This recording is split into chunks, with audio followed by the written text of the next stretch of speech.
So hello guys, what's up and welcome back to my YouTube channel and welcome to another episode of the crazy week that was with Barrister Neze. It's me, your girl Barrister Neze, and this is Nezeville.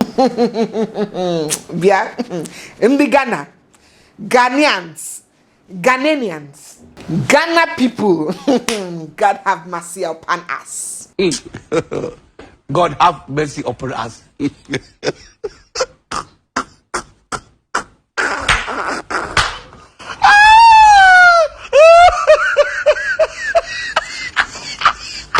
You people are looking for our trouble, oh. You people are looking for my trouble. And if I change my color, you people will not like me, will lie. If you are Ghanaian and you are watching me, start to identify yourself in the comment section. Quick. Because if I fish you out, it's going to be worse for you. Identify yourself now. We have not settled our long-standing beef on the superiority of our respective jollof rice. So what are we going to call this one now? What are we going to call this one that whenever there is a negative news, a negative trend about a Ghanaian, you guys will dash it to us and call the person a Nigerian? And whenever there is any good thing, any good news about a Nigerian, people will claim the person and call the person a Ghanaian. What sort of nonsensical vagaboom is that? When Hilda Bassi broke the cooking record last week, you guys started a trend congratulating her as a Ghanaian chef. And now that Hajia for real has done what she did, you guys are now referring to her as a Nigerian socialite. What is the meaning of this? If this social media banter is not working anymore, let us just agree on an open space, an open field, where all of us can just come out and fight once and for all and put an end to all this nonsense. So we begin today's episode with popular Ghanaian celebrity Mona Faiz Montrage, popularly known as Hajia for real or Mona for real. Hajia for real is a socialite, an influencer, a musician, and a model. She's a single mother of one. This gorgeous beauty was born to a Lebanese dad and a Ghanaian mother. But since she grew under the care of her mother in Ghana and she practically lived there all her life, she is known and addressed as a Ghanaian. Hajia got into limelight initially as a result of her romantic affair with wealthy Ghanaian businessman Ken Pong. I hope I pronounced it correctly. Correct me in the comment section if I didn't. And as a sharp babe, she capitalized on the attention that it brought to establish herself in the entertainment industry. So after a while, Hajia and her lover broke up and then she began dating another guy. This time it was a New York-based business mogul known as Latif, and they have a beautiful daughter together. And although he proposed to her at some time and they became fiance and fiancé, their relationship and engagement never climaxed to marriage. At some point, Hajia eventually ventured into music, and despite high criticisms and discouragements, she stood her ground, stuck to her guns, and continued chasing her musical dreams. She even now has a track with Shatta Wale on it, popular Ghanaian musician who also was featured by Beyonce, Queen of Pop. So yes, this 30-year-old beauty is believed to be accomplished. She is famous, she's admired, she's drop dead gorgeous. She has a huge following on social media, flaunting luxurious items and beautiful vacation spots. She is believed to be rich. Plus, she had a life that so many people admired. She was a role model to tons of young women all around the world. But you know what they say about things not actually being the way they look from the outside, from the surface, because a lot more is soon going to be discovered about Hajia and the lifestyle that she portrays. So on May the 15th, United States federal prosecutors made a statement. They made an announcement that Hajia for real had been arrested in the United Kingdom and has now been extradited to the United States to face criminal charges. And according to them, she is facing criminal charges of swindling up to $2 million.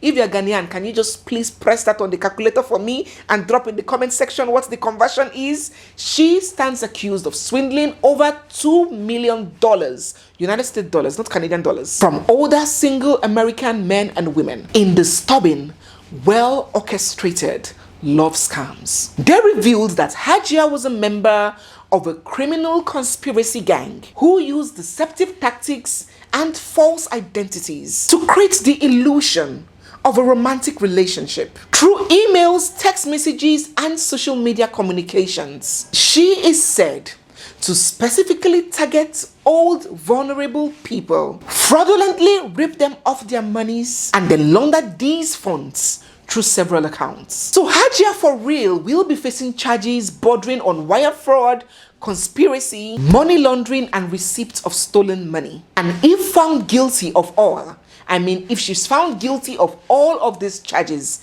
she potentially faces up to 20 years in maximum prison. You can imagine such dazzling, charming beauty being locked behind bars for that long and making it out at old age. A woman who possessed all the physical attributes to make genuine money for herself. Legitimate money. It is so unfortunate, but you know what they say, if you do the crime, then you do the time. So the trial has begun in the federal court in Manhattan. She pleaded not guilty and she will be released on bail after posting a $500,000 bond, and she will be required to wear an ankle monitor with GPS enabled. So I'm going to follow up on that case and on that court proceeding, and I'm going to let you know how it pans out. This is not African courts. This is the United States. There is no bribing. There is no smuggling her way out of this. It is so unfortunate that Hajia, if found guilty, will face jail time. Hajia has now been likened to Nigerian fraudster, Instagram celebrity Hush Puppy. In fact, she has been dubbed the female Hush Puppy of Africa. And despite some people naturally felt the inclination to feel bad and sorry for her, others wondered why in the world will people who know their source of income is illegitimate to be so comfortable and at rest, flaunting their ill-gotten wealth on social media rather than keeping a low and discreet profile. And again, young people, and in fact people in general, are reminded to be very wary of who we look up to and who we model our lives after, because many times beneath the glitz and glams lay a foundation of rot, decay, and mess. Let me get your thoughts down below about Hajia for real and this case surrounding her. Hey, go mommy, it's your divas, we're gonna party, it's your divas. Hey. So our next story on the crazy week that was, we saw this group of yummy, beautiful mommies in high spirits, jolly, cake, candles, music, makeup, that we're celebrating.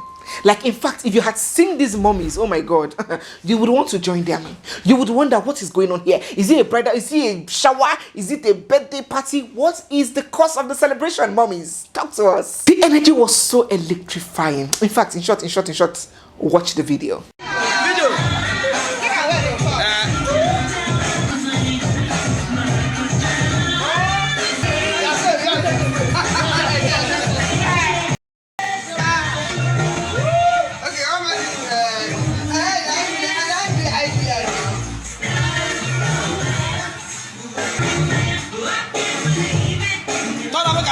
I'm done. I did, I'm done. I'm done. End of a fucking era.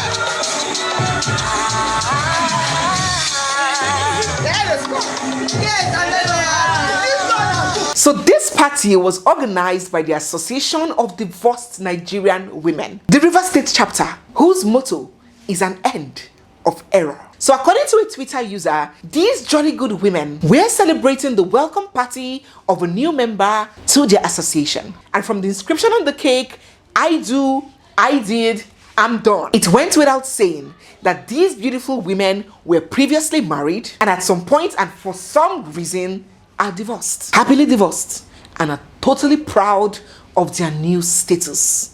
So proud that they had to form a committee, an association, a group where women alike can come together and celebrate their status. Expectedly, these mommies came under some very serious attack. Trust Nigerians. They were condemned for projecting divorce as fun. They were accused of leading young girls astray by painting the false illusion that divorce is desirable. As in, you got to see the way these mommies were being insulted. They called them shameless. They called them, in fact, unprintable names. I don't even want to mention them with my mouth, but you can guess. So while a lot of people were condemning them, some people actually stood to their defense. They were like, nah, divorce them, divorce. they no kill person. And on the contrary, they hails them for giving young people hope not to remain in abusive marriages, as divorce is not a plague, it's not a sickness, it's not a death sentence, it is not leprosy, it is not the end of the world, and there is life and fun after divorce. So these women were commended very strongly